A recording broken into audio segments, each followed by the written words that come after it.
How did the ancient Romans view people who had tattoos?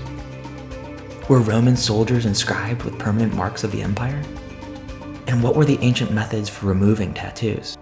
Getting a tattoo in ancient Rome was serious business. The results could sometimes be fatal, thanks to questionable hygiene practices that sometimes led to infection and fever. And if you were getting a tattoo as an ancient Roman, that meant things had probably gone very, very wrong for you. Now we look at tattoos as decorative, a form of artistic expression, body art. The Romans viewed cultures who practiced tattooing as barbaric. The ancient Britons, for example, used blue woad dye to decorate their bodies and faces with tattoos. But the ancient Romans saw that as a mark of an inferior civilization. How uncivilized such a people must be. For the Romans, tattoos were utilitarian.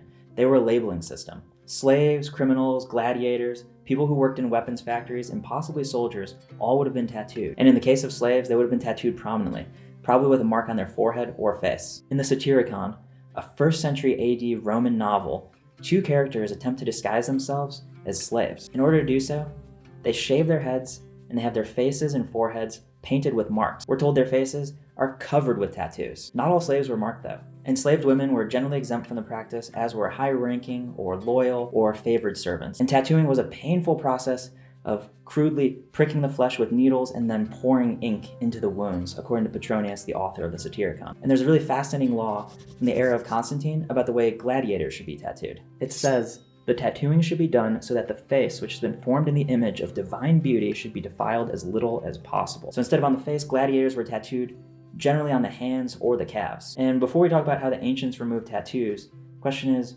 were Roman soldiers tattooed in some way? At least one writer says that the Roman army's recruits were marked with permanent dots after they completed their basic training. But that was written in the later empire, about the 4th century AD. There's also a document dated to 398 AD, which says that workers in weapons factories were to be tattooed on their arms. So the practice seems to have been common by the era of the later empire, but it doesn't seem like there's a whole lot to go on in terms of the Roman Republic or the early stages of the empire. The Roman army's demographics would have been pretty different by that late stage of the empire, so I wonder if there were maybe more deserters then, and in response, tattooing became more common as a way of discouraging desertion. I couldn't turn up anything conclusive in my research about whether or not soldiers were tattooed in the early days of the empire or during the Republic, so if anyone has any ideas or has a link to some sources, definitely pass that along to me. I'd love to know. So if you're an ex-con, a runaway slave, a recently freed slave, or maybe a deserting Roman soldier, you probably wouldn't want to broadcast that to Roman society with your tattoos. So what were your options to get those removed back then?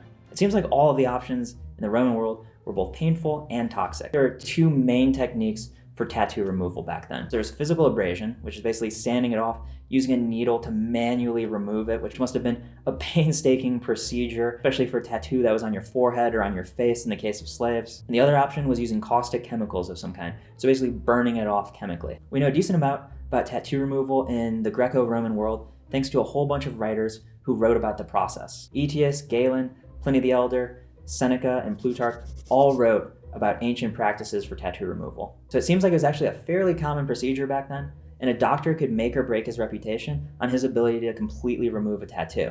Both Galen, the ancient famous physician, and Pliny the Elder recommend using natural caustics of some kind. Pliny recommends the use of caustic plants called ranunculus. He says that there's 4 kinds that'll work for taking a tattoo off the skin. But Pliny also says that when you're mixing these caustics into a formula, you don't want to leave that on the skin too long, because it burns. So step 1 for removing a tattoo, according to Galen and Pliny the Elder, is to mix that caustic formula, smear it on the forehead, and then leave it there for a really long time. Which seems pretty risky because it seems like there's a really good chance that caustic formula could run down your forehead and into your eyes. And if you know anything about lye and other caustics that are used now, is they're extremely toxic and can cause severe eye damage. Now if that first solution didn't work and remove the tattoo, Pliny's got another recipe that might do the trick. So Pliny also suggests mixing pigeon dung and vinegar and then creating a solution out of that and smearing that formula across your forehead or wherever the tattoo is located and leaving it on there for a while. The Byzantine physician Aetius proposes a slightly more complicated procedure, but he promises that if you do it right,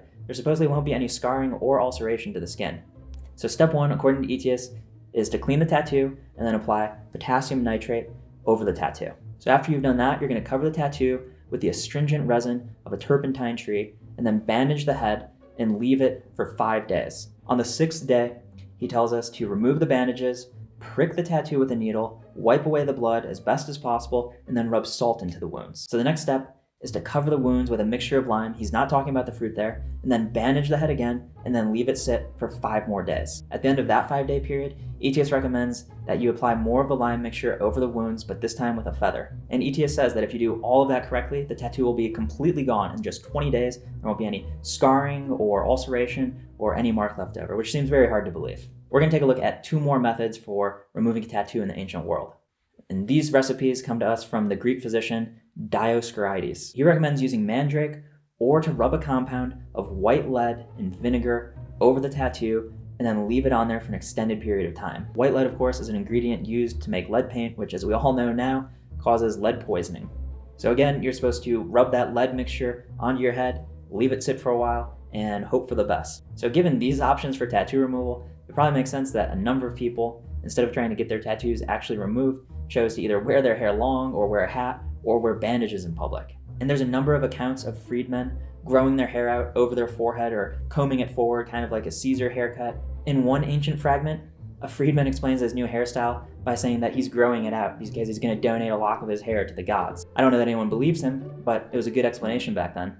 So those are just some of the lengths that people in the ancient Roman world would have gone to get their tattoos removed and remove that mark of shame. For a good Roman citizen to have tattoos would have been unthinkable. And there are ancient accounts of people begging the gods for a miracle in order to have their tattoos removed. So we can imagine how painful that stigma must have been in Roman society for those people who were tattooed or marked or branded in some way. So I'm going to link to some further reading in the description below. There have been some great papers written on this topic already. I encourage you to check them out. My name is Jay. I hope you consider liking or subscribing for more intros and deep dives from the ancient world. I'll see you next time.